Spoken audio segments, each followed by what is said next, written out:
নিৰ্বাহৰ বাবে মানুহে ভাৰতীয় নাগৰিক এখন ৰাজ্যৰ পৰা আন এখন ৰাজ্যলৈ যোৱাত কোনো ধৰণৰ বাধা নাই, কোনো ধৰণৰ এনেকুৱা ধৰণৰ আইন নাই। তাৰ পিছতো আইন বহিৰ্ভূতভাৱে উজনি অসমত বাংলা ভাষী অসমীয়া মুছলমানৰ ওপৰত যিটো অত্যাচাৰ হৈ আছে, এইটো ল ব্ৰেক কেনেকৈ হ'ব পাৰে? কেনেকৈ টকাৰ বাবে নিৰীহ শ্ৰমিকৰ ওপৰত অত্যাচাৰ হ'ব পাৰে? কেনেকৈ ধন দাবী কৰিব পাৰে? আৰু এক্সটেনশন মানি বিচৰাটো সেকশন কি নন ভেলিবল সেকশন হয়। গৈ তাৰ পিছত কিয় তেখেতে সকলৰ বিৰুদ্ধে কিয় এছপাল ল ষ্টেপ লোৱা নহয়? কিয় হোৱা নাই? তো কোৱেশ্চন আছে। হয় চাওক, আমি ইমান দিনে কৈ আহিছিলোঁ যিটো উজনি অসম আৰু নামনি অসমৰ মানুহ উজনি অসমত যাব নোৱাৰে বুলি যি সকল সংগঠনৰ নেতাই এই ধৰণৰ এটা উদ্ভণ্ডালী, এটা উৎপাত, এটা অসাংবিধানিক, অগণতান্ত্ৰিকভাৱে এটা অত্যাচাৰ যিটো চলাইছিল, আমি কিন্তু বাৰ বাৰ কৈ আহিছোঁ এইটো সম্পূৰ্ণভাৱে আইন বহিৰ্ভূত। এই কথাটো অকল মই নহয় বা আমি নহওঁ, অসমৰ ৰাইজ বা গোটেই ভাৰতবৰ্ষৰ ৰাইজে জানে। কাৰণ ইয়াৰ পৰা মানুহ গৈ তামিলনাডুত কাম কৰি আছে, কৰ্ণাটকত কাম কৰি আছে, কেৰালাত কাম কৰি আছে, মহাৰাষ্ট্ৰত, দিল্লীত, মানে বিভিন্ন ষ্টেটত কাম কৰি আছে। আৰু বিভিন্ন ষ্টেটৰ পৰা কিন্তু আমাৰ ইয়াতো আহিছে, বিহাৰৰ পৰা আহিছে, ঝাৰখণ্ডৰ পৰা, ইউপিৰ পৰা মানুহ ইয়াত আহি কাম কৰি আছে, ইউপিৰ মানুহ গৈ দিল্লীত কাম কৰিছে, মহাৰাষ্ট্ৰত কাম কৰি আছে। এইটো এটা সাংবিধানিক অধিকাৰ হয়। কৰ্মসূত্ৰে জীৱিকা নিৰ্বাহৰ বাবে মানুহে ভাৰতীয় নাগৰিক এখন ৰাজ্যৰ পৰা আন এখন ৰাজ্যলৈ যোৱাত কোনো ধৰণৰ বাধা নাই, কোনো ধৰণৰ এনেকুৱা ধৰণৰ আইন নাই।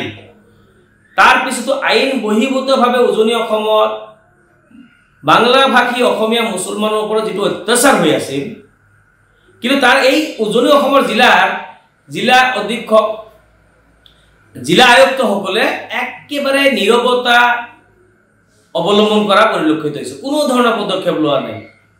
তাৰ পিছত কিন্তু যেতিয়া মানকেশ্বৰৰ পৰা ৪৭জনকৈ শ্ৰমিকক লৈ গ'ল তাৰে এটা কাম কৰাৰ কাৰণে তাতে, গতিকে লৈ যোৱাৰ পিছত যিটো অনাকাংক্ষিত যি ধৰণৰ ঘটনা সংঘটিত হ'ল, এটা পিতৃৰ বয়সীয়া ব্যক্তিৰ লগত তই তাই কিমান অভদ্ৰামী কৰিলে। কিন্তু পিছত আমি কি গম পালোঁ যে সেইসকলৰ পৰা সেই তথাকথিত জাতীয় নেতা কেইজনে ধন দাবী কৰিছিল আৰু ধন দাবী কৰা ধন নোপোৱাৰ বাবে অত্যাচাৰ চলিল। আৰু এইটো আৰম্ভণিৰ পৰা চলি আছে। তাৰে উদাহৰণ যদি আপোনালোকে চায়, ইয়াৰ আগতে মিয়াখি দিব, ইটাভাটাৰ পৰা মিয়াখি দিলে, কিন্তু পৰৱৰ্তী সময়ত এই শৃংখল চলিহা, মানে বিশৃংখল চলিহা চিতু বৰুৱাহঁতে তাতে কেনেকৈ কি মেনেজ হ'ল ইটাভাটাৰ মালিকৰ লগত, এইটো পৰৱৰ্তী সময়ত আকৌ চলিলে। গতিকে অসমত চলি আছিল eviction drive, illegal inhuman eviction drive চলাই আছে অসমৰ আধুনিক হিটলাৰ হিমন্ত বিশ্ব শৰ্মাই। এই কথাটো সৰ্বজন বিদিত। যি ধৰণে এটা উচ্ছেদ চলাইছে, এটা হিটলাৰী এটা ৰেজিম ইষ্টাব্লিছ কৰিব বিচাৰিছে, এই কথাটো কিন্তু সকলোৱে ইতিমধ্যে গম পাইছে।